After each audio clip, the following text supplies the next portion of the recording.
Bonjour et bienvenue à La Rochelle où nous avons rendez-vous avec le concours de cuisine Tétinger organisé par Christopher Coutenceau. Nous allons suivre cette soirée du début jusqu'à la fin.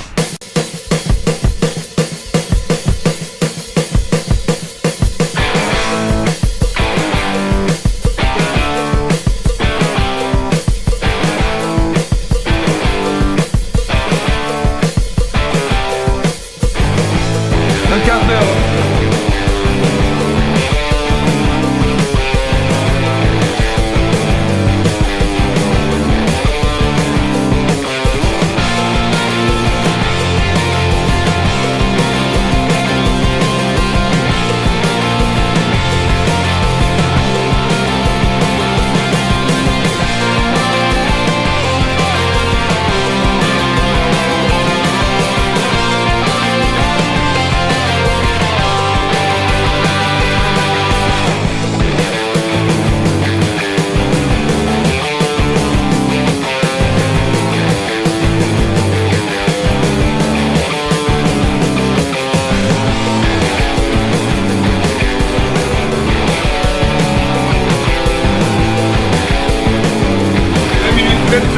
Le concours international de Tétinger, c'est le deuxième plus gros concours au monde derrière le Bocuse d'Or.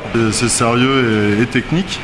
Et en fait, ce sont souvent les secondes cuisines ou chefs de partie de 2 et 3 macarons Michelin qui se lancent dedans.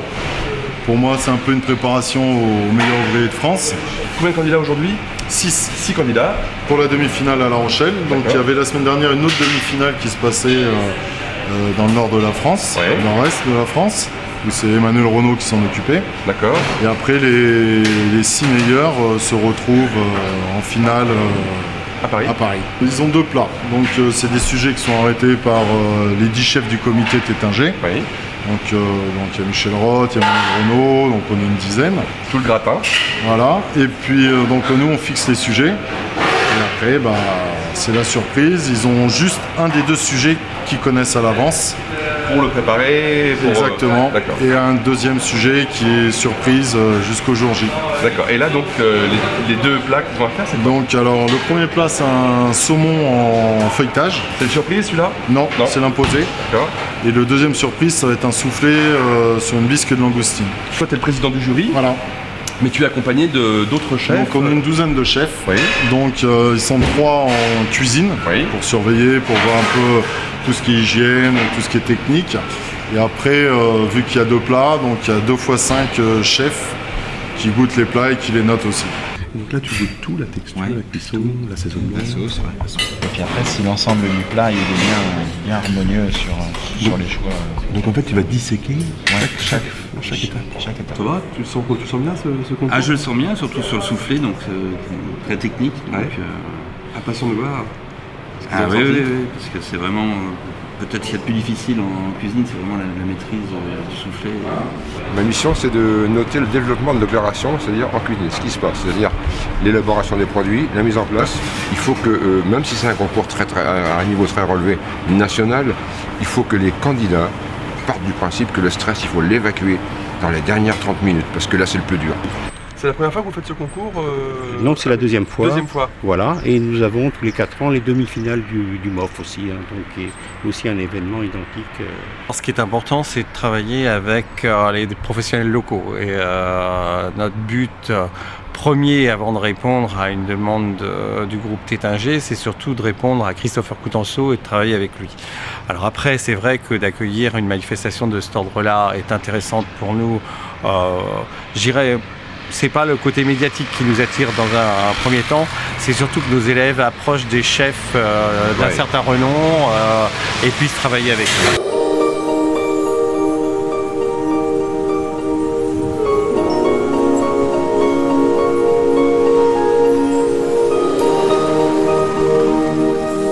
Ah voilà, ouais, on a racheté donc avec Nicolas la suite de mon papa et de ma maman. Et puis donc ça fait 6 ans et puis ça se passe plutôt bien. Ouais. C'est un événement à consonance internationale, c'est un grand prix culinaire qui qui va avoir une résonance vraiment au-delà de nos frontières, bien sûr au-delà de la région, déjà au-delà de la ville. Et donc pour nous, avec une marque comme Tétinger, avec on va dire avec des grands chefs comme ça, se montrer ce qu'on sait faire, montrer ce que Christopher peut faire, etc. Donc c'est montrer notre maison à tout le monde et la faire connaître, oui, c'est très important.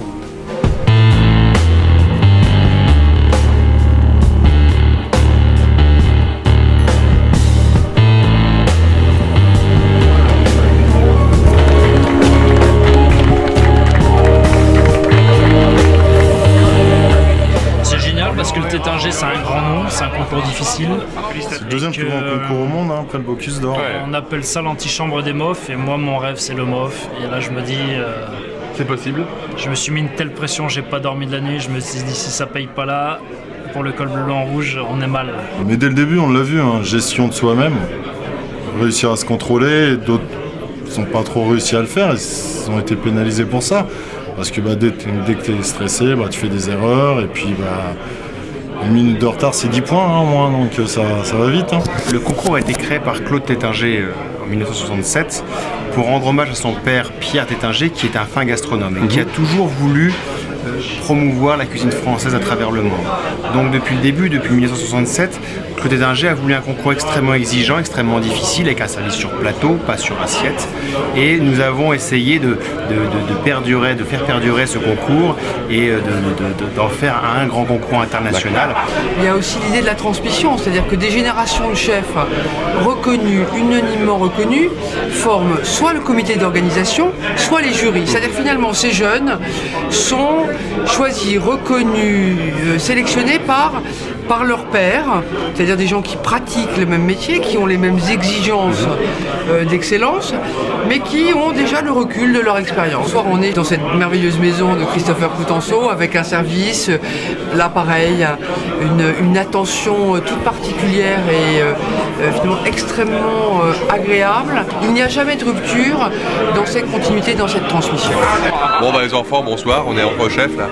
On filme plus parce que là on est entre nous là. Allez, merci.